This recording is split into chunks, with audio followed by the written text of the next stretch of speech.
दिन के बाद, आज से 2 दिन के बाद मैं सीएम की कुर्सी से इस्तीफा देने जा रहा हूं और मैं तब तक सीएम की कुर्सी पे नहीं बैठूंगा जब तक जनता अपना फैसला ना सुना दे। ये बहुत अच्छी बात है कि वो कुर्सी का भूखा नहीं रहा, उसने कुर्सी छोड़ दी। जब उसको अभी बहुत वक्त था, मगर नहीं, मुझे कुर्सी नहीं चाहिए। अगर वो फाइलों के फैसले नहीं करेंगे, फाइलों पर दस्तखत नहीं करेंगे, तो वो मुख्यमंत्री कैसे रह सकते हैं?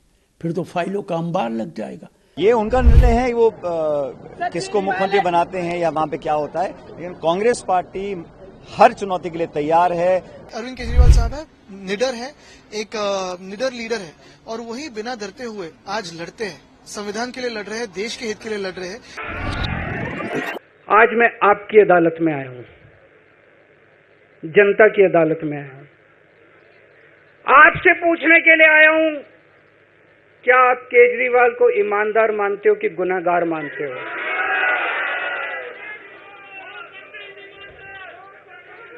मैं दिल्ली की जनता से पूछना चाहता हूं, मैं देश की जनता से पूछना चाहता हूं कि क्या केजरीवाल ईमानदार है कि गुनहगार है?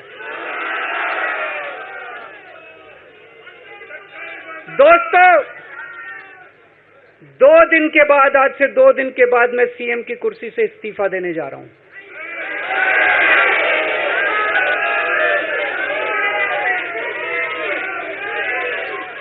और मैं तब तक सीएम की कुर्सी पे नहीं बैठूंगा जब तक जनता अपना फैसला ना सुना दे।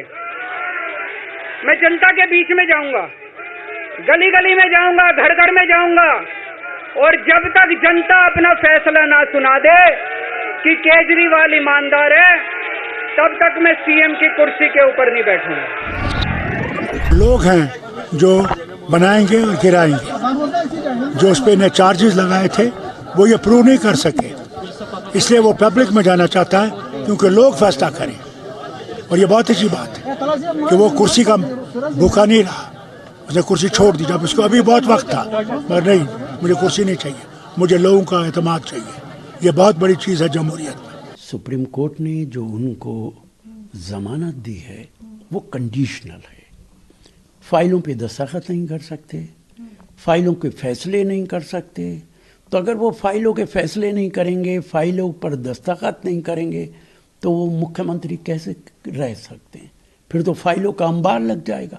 इसलिए उनकी मजबूरी है कि वो इस्तीफा दें। 2 दिन के लिए शायद वो ये तय नहीं कर पा रहे कि कौन मुख्यमंत्री बने। कहा जाता है कि वो अपनी पत्नी को बनाना चाहते हैं, जिसको भी बनाना चाहते हों, इसीलिए गालिबन वो 2 दिन का टाइम ले रहे हैं, वरना तो उन्हें इस्तीफा दे ही देना चाहिए था। सर, बीजेपी ये कह रही है कि उन्हें इस्तीफा पहले क्यों नहीं दिया? लालू यादव के कट्टर विरोधी हैं, लेकिन उन्होंने भी मुख्यमंत्री पद से इस्तीफा दे दिया था। झारखंड के सीएम हेमंत सोरेन ने भी दे दिया था। अभी 2 दिन का समय भी क्यों ले रहे हैं? देखिए, भारतीय जनता पार्टी का जहाँ तक ताल्लुक है, वो तो चाहते हैं विपक्ष के जितने मुख्यमंत्री हैं सब इस्तीफा दे दें, अकेला केजरीवाल ना दे। ये तो सत्ता के भूखे लोग हैं और ये विपक्ष के नेताओं पर सिर्फ हमला करते हैं, बजाय इसके कि आप सत्ता में हैं, आप भारत सरकार आपके पास है, बहुत सारे प्रांतों में सरकार है, आप जनता के काम करें, विकास के काम करें। वो सब ना करके सिर्फ विपक्ष पे हमला बोलते हैं। ये उनका निर्णय है, वो किसको मुख्यमंत्री बनाते हैं या वहाँ पे क्या होता है, लेकिन कांग्रेस पार्टी हर चुनौती के लिए तैयार है। राजनीतिक जो भी चैलेंज आएगा उसका डटकर मुकाबला करेंगे। हर राज्य में हरियाणा, कश्मीर में चुनाव हो रहे हैं, दोनों राज्यों में हम सरकार बनाएंगे और दिल्ली में जो भी निर्णय होगा उसको मजबूती से कांग्रेस पार्टी आगे लड़ेगी। केंद्रीय एजेंसीज तो बीजेपी के ही ऑफिस से चलती है और अगर आप देखें तो जो अरविंद केजरीवाल साहब है, निडर है, एक निडर लीडर है और वही बिना डरते हुए आज लड़ते हैं, संविधान के लिए लड़ रहे हैं, देश के हित के लिए लड़ रहे हैं। वैसे ही सिसोदिया जी है, हमारे यहाँ सूरज चौहान अभी भी अंदर है, लेकिन वो भी लड़ रहे हैं।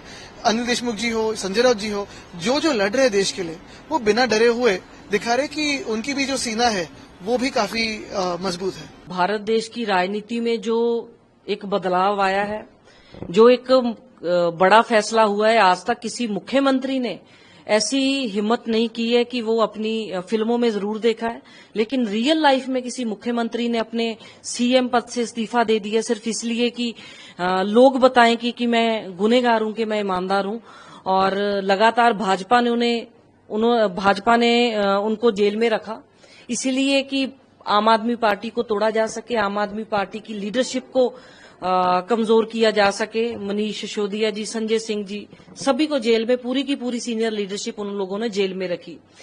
इस्तीफा मांगने की बात की जेल में, लेकिन इस्तीफा नहीं दिया। और अब बाहर आके लगातार जैसे एजेंसियां उन पे आरोप लगा रहे हैं, सत्ताधारी भाजपा उन पे लगातार आरोप लगा रही है कि इन्होंने भ्रष्टाचार किया है, बल्कि देश की सबसे भ्रष्ट पार्टी भाजपा रही है। देश की सबसे भ्रष्ट प्राइम मिनिस्टर नरेंद्र मोदी जी रहे हैं। देश का क्या हाल है, इकोनॉमी का क्या हाल है, ये सब जानते हैं। अभी अरविंद केजरीवाल जी ने बोला है कि देश की सबसे बड़ी अदालत ने मुझे जमानत दे दी है, जो कर सकती थी उस अदालत ने किया। लेकिन अभी सबसे एक और अदालत है, वो लोगों की अदालत है। लोगों की अदालत भगवान की अदालत होती है, सबके अंदर भगवान बैठा है। तो लोग बताएंगे आगे दिल्ली की इलेक्शन में कि मैं गुनहगार था कि ईमानदार हूं, और जब जिताएंगे उस वक्त मैं दोबारा मुख्यमंत्री की कुर्सी पे बैठूंगा। और अभी वो 2 दिन के बाद मुख्यमंत्री की कुर्सी से इस्तीफा दे रहे हैं।